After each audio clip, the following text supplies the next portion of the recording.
Today I'm gonna show you how to quickly start building on Casper and how to get funds for your project. Let's start with answering the question, what's the day? It's the great day to start building on Casper. I would like to show you what are the most important steps in building process, because I think developing quickly, those are the patterns that repeat frequently. The grantee applicants have difficulties, like for example in connecting with Node, they are asking for IP, they are asking for URL. So those are the must-haves to deliver the working DApp, and it's choosing the running environment, it's knowing what are the ways talking with nodes. It's also developing the smart contracts. It's the core thing of making your DApp. And also, the very important part of making DApp is to integrate web wallet or mobile wallet, because without user interaction, the app wouldn't make sense. And the last important must-have for your project is getting grants. And I want to quickly tell about myself, to tell you why I'm even giving this talk. I have over 10 years experiences in software development, in various kinds of software, low-level antivirus modules, in security, securing Azure Cloud. And since the beginning of this year, I'm working with Casper. And during this year, I saw many different DApp projects. I had opportunity to review them from the technical side. So this talk will be the best tips to follow when you are developing DApp.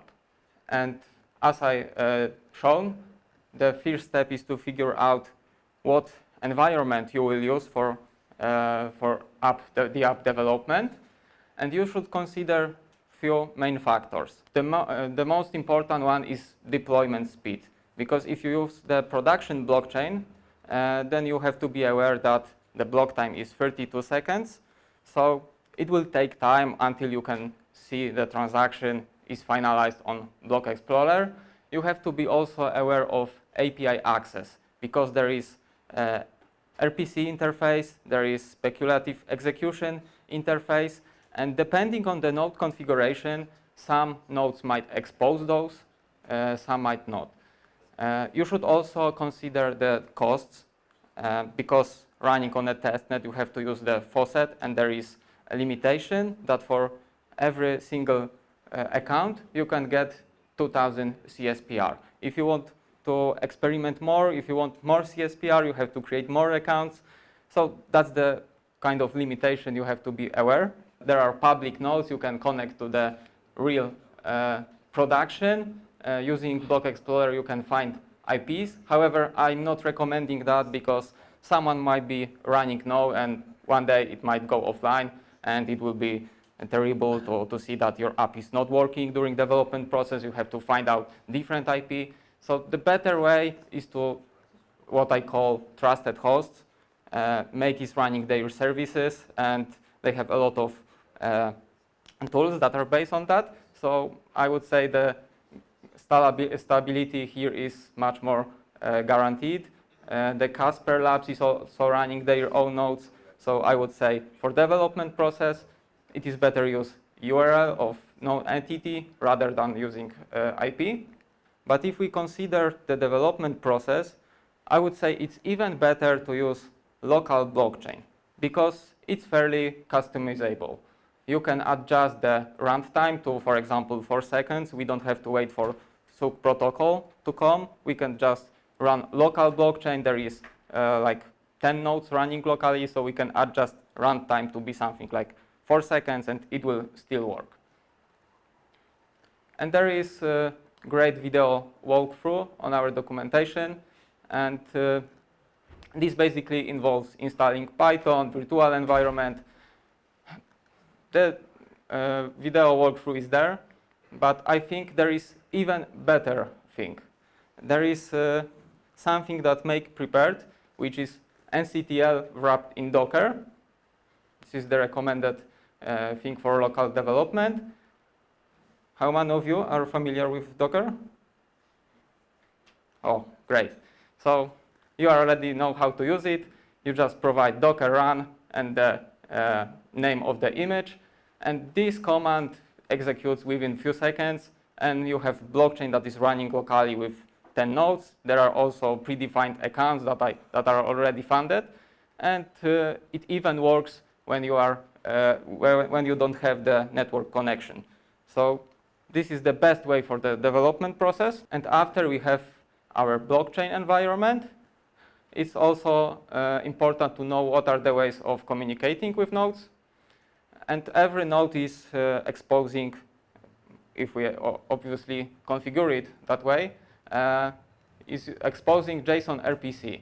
JSON RPC is basically a standard that is based on HTTP. So you can just use raw HTTP to ask node questions like what is the latest root hash. And here is the example of using CURL. So if you don't have additional dependencies, just CURL, you can use it to ask commands to the node. It is also good to use some REST client. It's much easier to visualize and communicate. But the even better option is to use CLI, the dedicated Casper client that you can install using Cargo. And here, instead of typing the body of HTTP request, you can just provide the name of command. In this case, it's getState root hash. And we have also SDK that allows us to communicate with node. And as for human, the dog is the best friend. For the app, the best friend is SDK. And in Casper, we have many SDKs for almost all popular languages. Yes, and to summarize this, I would say if you are talking with Node, use CLI. If your application is talking with Node, use SDK. But remember, there is also option to use raw HTTP. So there might be some cases like you are in Barcelona with bad network connection and you don't have option to install Casper client, or you're using VPS machine. So remember, there is also option to communicate just using raw HTTP. And the core part of building the app is writing smart contracts. And I like to put a perspective here that smart contracts sound like something magical, and a lot of people have difficulty from switching mind from developing traditional objected programming to smart contracts. But I would say it's just the regular program that was deployed to the public space when everyone can execute it, when everyone can see what is data stored in the smart contract, and those, let's say, programs can call between each other.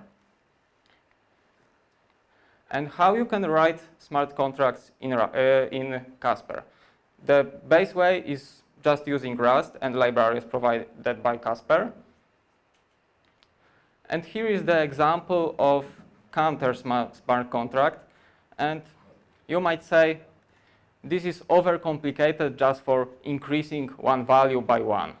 It should be like one line or two lines, but not like calling runtime, getting urefs, calling storage library. It's overcomplicated. And I agree with you on this. And there is much better way, because cool guys from Odra developed the framework that simplifies all the development. And I would say that this is preferred way to write smart contracts. And I want to show you few important parts and features of using Odra. The project setup is fairly simple. The first thing is to install Odra framework with Cargo. Then you have to set up the new project. And this is how it looks like. This is the smart contract called Flipper. It's using the Odra module annotation. And it will be converted by Odra to the smart contract. And here we are defining what will be stored inside. And we are defining there will be value, which will be type Boolean. And we also have to provide the methods for our smart contract, which can be called. There is initial settings.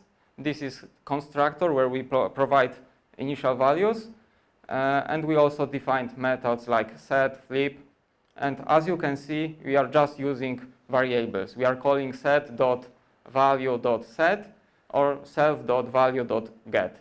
So there is nothing like storage, runtime, getting urefs, all that kind of stuff. And it is like traditional programming. What is also great with Odra, that it's shipped with built-in modules. So if you have to implement multi-token smart contract like ERC 1155, or if you want to make the pause option in your smart contract, you can just import the module using use keyword, and inside the definition of the structure, you can just use it as a type. Another great thing with Odra is it helps you with local testing. Writing tests is like traditional unit testing, but the best thing is there is mock VM provided. So you don't have to compile the smart contract into WebAssembly, deploy it to the blockchain, and then execute it with real Casper blockchain execution engine. You can speed up this process.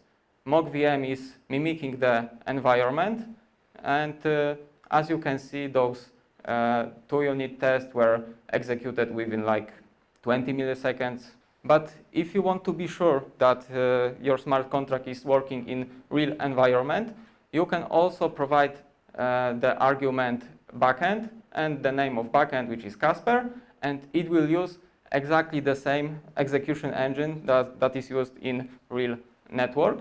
And as you can see, it can run like in 1 second. So it's a little bit slower, but still you can have trust that it works correctly. And after you are sure that all tests are running fine, it's time to compile it to the WebAssembly with Cargo Odra build.